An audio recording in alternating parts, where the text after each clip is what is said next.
Bonjour à tous et bienvenue sur Actualité politique, votre source pour décrypter les coulisses de la politique africaine et internationale. Imaginez, une présidente qui rafle 98% des voix dans une élection qualifiée de couronnement par ses détracteurs, tandis que des centaines de corps s'entassent dans les hôpitaux, selon l'opposition. Est-ce le triomphe d'une leader femme dans un continent encore dominé par les hommes, ou le signal d'une répression qui pourrait embraser l'Afrique de l'Est? Aujourd'hui, nous plongeons au cœur de l'actualité brûlante de Tanzanie, la réélection contestée de Samia Suluhu Hassan. Accrochez-vous, car entre bulletins de vote et balles perdues, cette histoire pourrait redessiner le paysage démocratique africain. Remontons le fil des événements pour bien comprendre ce chaos post-électoral. Tout commence le 29 octobre 2025, jour du scrutin général en Tanzanie.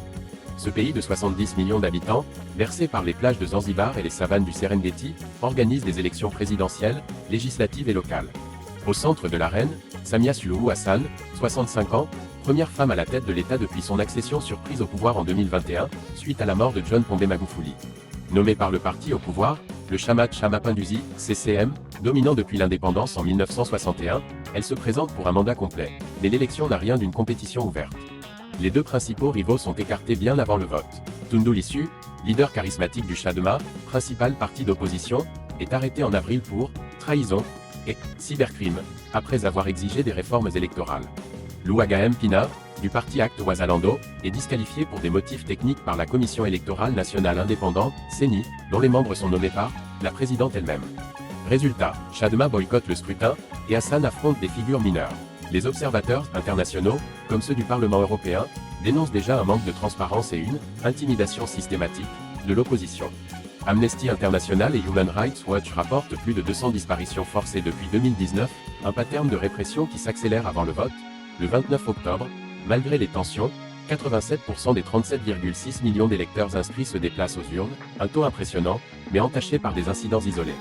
À Dar es Salaam, la capitale économique, des heurts éclatent, manifestant contre la police, déchirure d'affiches de la présidente, attaque de bureaux de vote. L'armée est déployée, un blackout internet est imposé pour raison de sécurité, et un couvre-feu de 18 heures est décrété. Les protestations s'étendent à Mwanza, Arusha et d'autres villes, portées par une jeunesse frustrée, lassée des promesses non tenues sur l'emploi et la corruption. 2 jours plus tard, le 31 octobre, l'orage éclate. La télévision d'État annonce une victoire écrasante, Samia Suluhu Hassan obtient 97,66% des voix, soit environ 31,9 millions de suffrages. Un raz de marée pour le CCM, qui rafle aussi les législatives. La présidente reçoit son certificat à Dodoma, la capitale administrative, et appelle à l'unité. Les Tanzaniens ont voté massivement pour une leader femme.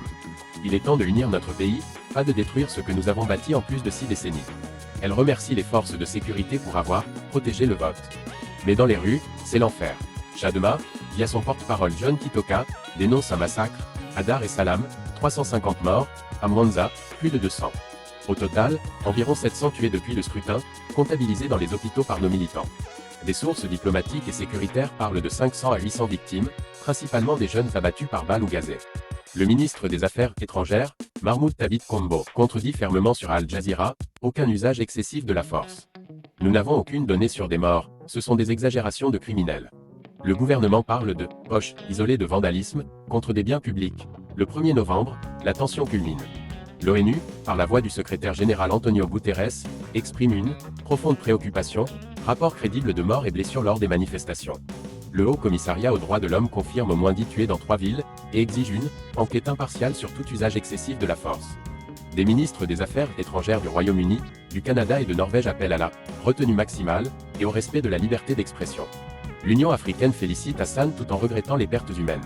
Et ce samedi 2 novembre, une cérémonie d'investiture express est prévue dans un terrain militaire à Dodoma, pas dans un stade, comme autrefois, signe des temps orageux maintenant. Analysons sans parti pris, que dit cette élection de la démocratie tanzanienne. D'un côté, Hassan incarne un CCM modernisé. Élue vice-présidente en 2020, elle a hérité d'un pays sous haute tension après les méthodes autoritaires de Magufuli, qui avait nié la Covid-19 et muselé la presse. Elle promet des réformes, ouverture économique, investissement dans l'infrastructure, et une image de « maman de la nation ». Son score stratosphérique valide, pour ses soutiens, une stabilité bienvenue dans une région secouée par les coups d'État au Sahel ou les crises au Soudan. Mais ce pourcentage 98% évoque plus les scrutins nord-coréens que les élections pluralistes. Les exclusions de rivaux, la CENI aux ordres du pouvoir, et le boycott de Chadema soulèvent des doutes légitimes sur la légitimité. Comme l'explique Alex Vin, directeur Afrique au Conseil européen des relations internationales, c'est une campagne d'intimidation claire envers l'opposition. Pas une élection crédible. Côté violence, le gouffre entre les chiffres est abyssal. 700 morts pour Chadma, 0 pour le gouvernement. Des sources indépendantes, comme des diplomates à Dar es Salaam, penchent pour des centaines de victimes, un bilan qui rappellerait les pires heures de la répression magoufoulienne. L'ONU alerte sur un pattern de répression préélectorale, avec disparitions et arrestations arbitraires. Pourquoi cette escalade? Les analystes y voient une stratégie. Hassan, perçu comme trop modéré au sein du CCM, aurait durci le ton pour consolider son emprise face à des factions internes hostiles. Résultat, une jeunesse tanzanienne, éduquée et connectée, descend dans la rue, inspirée par les soulèvements au Kenya contre la corruption ou en Ouganda contre Museveni. Ces manifestations, bien que violentes, expriment un ras-le-bol démocratique. Comment voter librement quand l'opposition est bâillonnée? Sur le plan international, l'Afrique observe. L'Union africaine, souvent critiquée pour sa complaisance, tente l'équilibre en félicitant tout en condamnant les morts. Mais des pays comme le Kenya ou l'Afrique du Sud pourraient amplifier les pressions si la violence persiste. Et l'Occident, sanctions ciblées en vue, comme pour le Zimbabwe. Cette prise teste là, renaissance africaine, prônée par Hassan, prospérité sans pluralisme, est-ce viable? En conclusion, la réélection de Samia Suluhu Hassan n'est pas qu'une victoire chiffrée, c'est un miroir tendu à la Tanzanie, reflet d'un pays à la croisée des chemins entre héritage post-colonial et aspiration moderne. Triomphe pour les uns, tragédie pour les autres, elle pose une question lancinante, jusqu'où le CCM peut-il étouffer les voix sans imploser? Samedi, lors de son investiture, la présidente jurera fidélité à une constitution piétinée par les faits. Mais les rues de Dar es Salaam, encore fumantes, rappellent que la paix se gagne par le dialogue, non par le déni.